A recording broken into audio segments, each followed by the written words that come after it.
Hello बच्चों, हिंदी व्याकरण पाठमाला में तुम सबों का स्वागत है। आज जैसे कि हम इस चैनल में व्याकरण पाठमाला के चैनल में तुम लोग को व्याकरण समझाने का, बताने का, छोटी से छोटी बातों को बताने का प्रयास कर रहे हैं।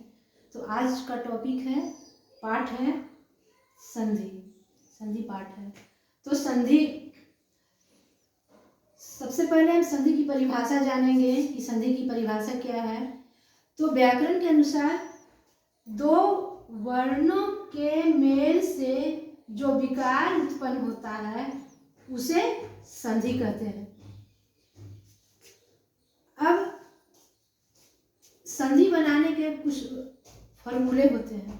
तो सबसे पहला फॉर्मूला है अ प्लस आ बराबर आ। ये अ भी है, ये अ है स्वर्ण वर्ण, हरस्व स्वर और आ हुआ दीर्घ स्वर बराबर दीर्घ स्वर। आप जैसे हिमालय, लघुत्तर, नदीस, ये जो तीन शब्द हैं, ये तीनों शब्दों में दो दो पद हैं। हिमालय का पहला पद हिम और दूसरा पद हुआ आलय। पहले पद का अंतिम वर्ण, पहले पद का अंतिम वर्ण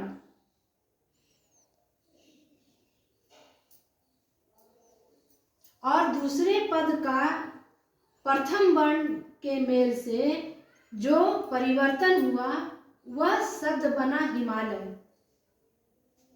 उसी तरह लघुत्तर शब्द में लघु प्लस उत्तर, इसका फॉर्मूला है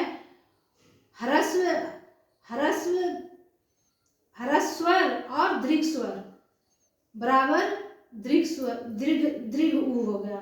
ह्रस्व ऊ क्या है?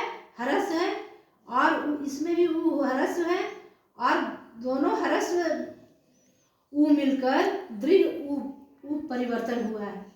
तो लघु शब्द में घू वर्ण का ऊ और उत्तर का ऊ मिलकर दीर्घ ऊ हो गया।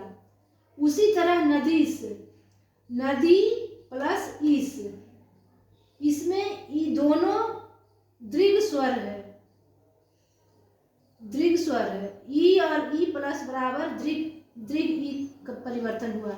नदी शब्द में दी वर्ण का ई और इस का ई मिलकर दीर्घ ई हो गई है।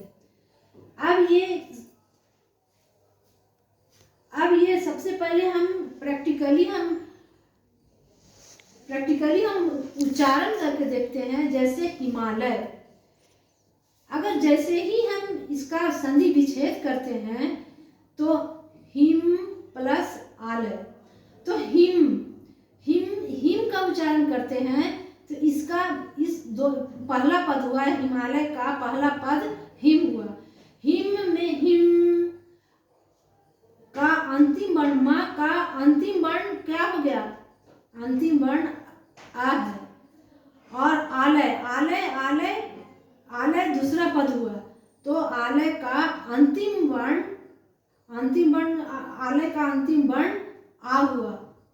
जैसे उच्चारण करते हैं आ ले, तो आ दीर्घ स्वर हुआ। पहला हो गया हिम का आ, ये ह्रस्व स्वर है और आलय आ का ये दीर्घ स्वर हुआ। तो ह्रस्व स्वर और दीर्घ स्वर मिलकर के दीर्घ स्वर में परिवर्तन हुआ। तो हिमालय शब्द में परिवर्तन जो हुआ, परिभाषा के अनुसार कहता है परिभाषा कि दो वर्णों के मेल से जो विकार उत्पन्न होता है, जो परिवर्तन होता है, उसे संधि कहते हैं। तो दो वर्ण यहाँ पर कौन कौन हुआ? दो वर्ण कौन कौन हुआ? हिमालय पहला पद का अ पहला पद हिमालय प्रारंभ हिम का अ और आलय अंतिम पद, दूसरे पद का अंतिम वर्ण, दूसरे पद का प्रथम वर्ण आलय आ हो गया। तो हिम पहला वर्ण पहले पद का प्रथम वर्ण आ हो गया और दूसरे पद का प्रथम वर्ण आ हो गया। तो आ प्लस आ बराबर आलय है। उसी तरह लघुत्तर को देखते हैं। लघुत्तर में पहला पद क्या हो गया? लघु है। पहला पद लघु है। इसका अंतिम लघु का उच्चारण करते हैं लघुत्तर। तो लघु उ हो गया। पहले पद का लघु का पहले पद का अंतिम वर्ण हो गया उ और दूसरे पद उत्तर का प्रथम वर्ण हो गया उ दोनों को मेल से दीर्घ उ में परिवर्तन होता है। तो शब्द बना लघु प्लस उत्तर का शब्द बना लघुत्तर। अब उसी तरह नदीस है। नदीस शब्द है। तो इसका संधि विच्छेद बनकर क्या होता है? संधि विच्छेद करते हैं तो होता है नदीस। नदी जोड़ ईस। तो नदी पहला पद हो गया।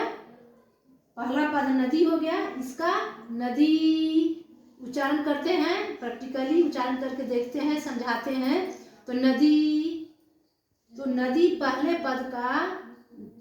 पद का अंतिम वर्ण ई हो गया। अंतिम वर्ण पहले पद का अंतिम वर्ण ई है और ईस उच्चारण करते हैं ईस। तो ई और दूसरे पद का प्रथम वर्ण ई हुआ।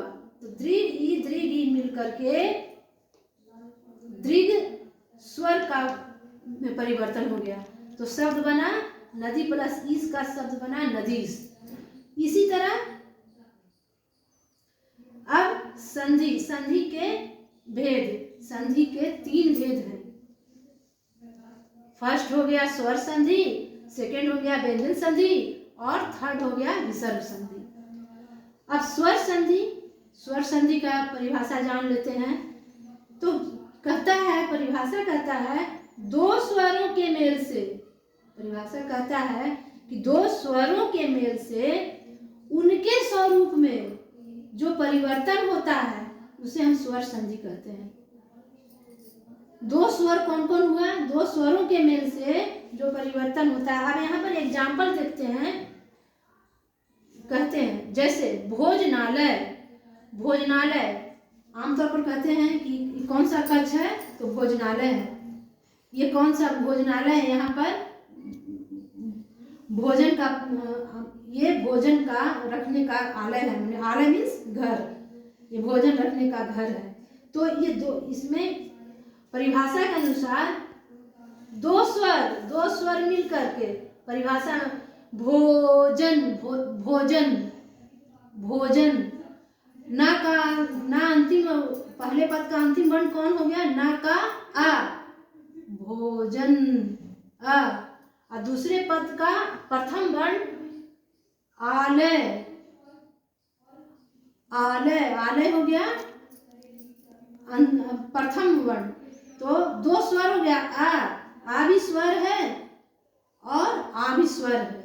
तो 2 स्वर परिभाषा के अनुसार 2 स्वर मिलकर जो उनके शब्द में जो परिवर्तन लाता है उसे हम स्वर संधि कहते हैं। 2 स्वरों के मेल से जो परिवर्तन होता है उसे हम स्वर संधि कहते हैं।